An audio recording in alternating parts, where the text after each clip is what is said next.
Creepy shadow YouTube channel में आप सभी का स्वागत है। आज की एक और नई कहानी में तो चलिए पढ़ते हैं आज की कहानी की ओर। किसी गांव में बंटी नाम का एक लड़का रहता था। वह परीक्षा देने के लिए गुजरात जा रहा था। ठंडी का दिन था, चारों तरफ से कोहरा छाया हुआ था। आमने सामने भी कोई नहीं दिख रहा था। पूरे 15 घंटे के बाद वह गुजरात पहुंच गया था। परीक्षा अगले दिन थी, इसलिए वह एक होटल में रहने के लिए सोचता है। रात हो गई थी और कहीं भी उसे उसके बजट में सस्ता होटल नहीं मिल रहा था। काफ़ी ढूंढने के बाद उसे एक सस्ता होटल मिला। वह उस होटल में एक कमरा बुक करवाया और जब वह कमरे में गया तो देखा कि कमरे के चारों तरफ जाले लगे हुए थे। ऐसा लग रहा था कि यह कमरा काफ़ी सालों से बंद पड़ा था और कमरे के अंदर का माहौल एकदम डरावना और सुनसान लग रहा था। लेकिन उसने यह सब नज़रअंदाज कर दिया और होटल से खाना मंगवाया और खा पीकर सोने चला गया। जब वह सो रहा था तो लगभग रात के 1 बजे उसे किसी के पायल की घुंघरू की आवाज़ सुनाई दी। बंटी की नींद तुरंत खुल गई। वह जल्दी से खिड़की के पास गया, ये पता करने के लिए कि इतनी रात को किसकी पायल की आवाज़ सुनाई दे रही है और इस सुनसान रास्ते में कौन आधी रात को घूम रहा है। क्योंकि वहाँ होटल में बंटी और मैनेजर के अलावा कोई भी नहीं था, तो ये फिर किस औरत की पायल की आवाज़ सुनाई दे रही है।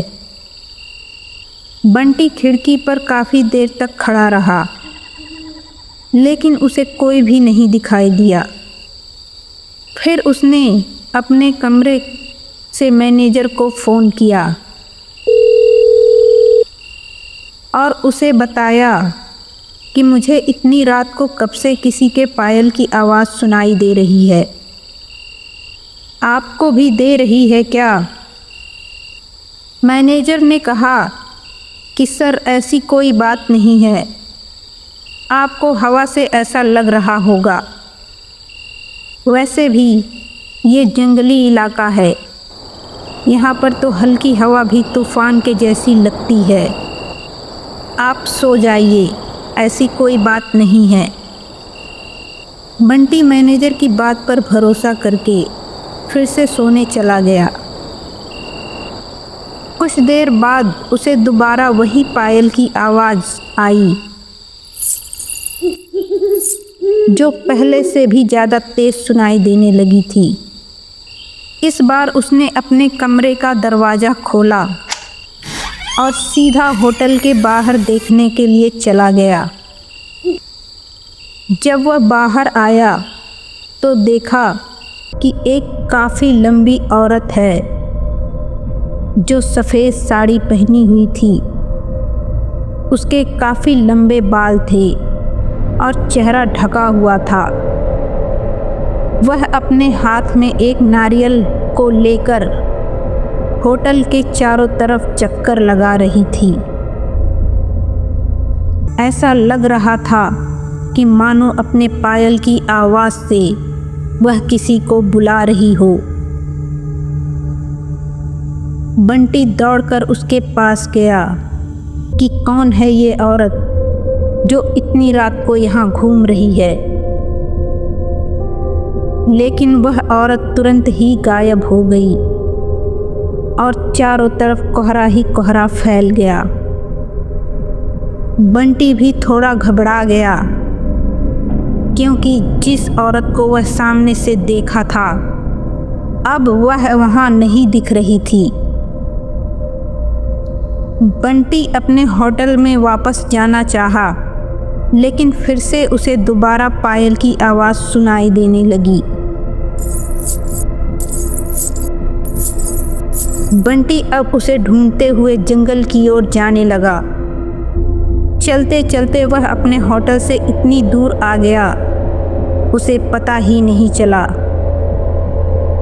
फिर उसे घने जंगल में कुछ ऐसा दिखा कि उसका दिल दहल गया।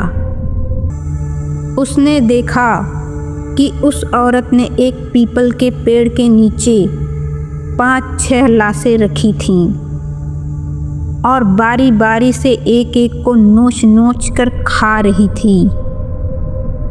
उसका मुंह खून से लथपथ था और चेहरा भी एकदम डरावना था। बंटी जब ये सब देखा तो उसके पांव तले से जमीन खिसक गई।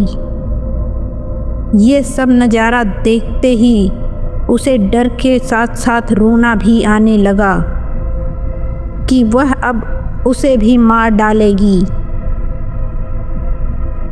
क्योंकि अपने पायल के आवाज़ से वह उसे यहाँ तक लेकर आई थी। लेकिन उसने हिम्मत से काम लिया और हनुमान चालीसा पढ़ते पढ़ते धीरे से वहाँ से भागने लगा ताकि भूत उसे देख ना ले। लेकिन भूत तो भूत होते हैं। बंटी जैसे ही वहाँ से भागने की कोशिश किया, वो चुड़ैल अचानक उसके सामने आ गई और उसे इशारे से अपने अड्डे पर ले जाने लगी, जहाँ पर उसने लाशें रखी थी। बंटी हनुमान जी का जाप करते हुए वहाँ से भागने की कोशिश किया, मानो उसके अंदर किसी की शक्ति आ गई हो।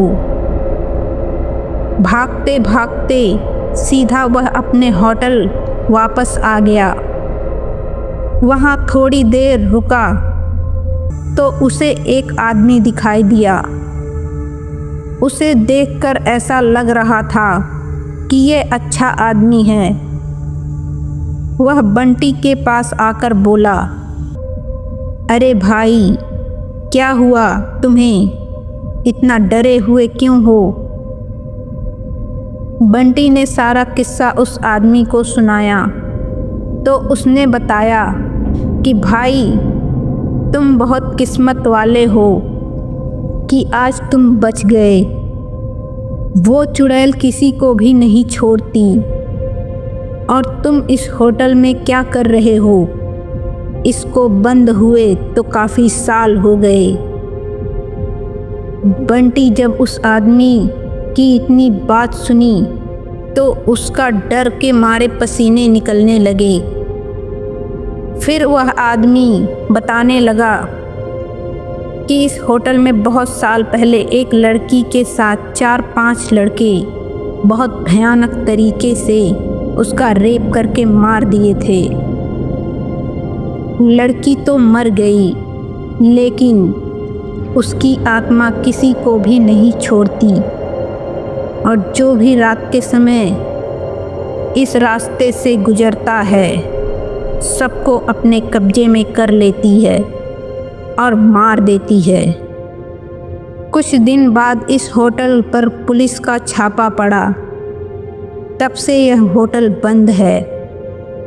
बंटी जब उस आदमी की पूरी बात सुना तो वह ज़ोर ज़ोर से रोने लगा, ये सोचकर कि आज मैं मर ही जाता।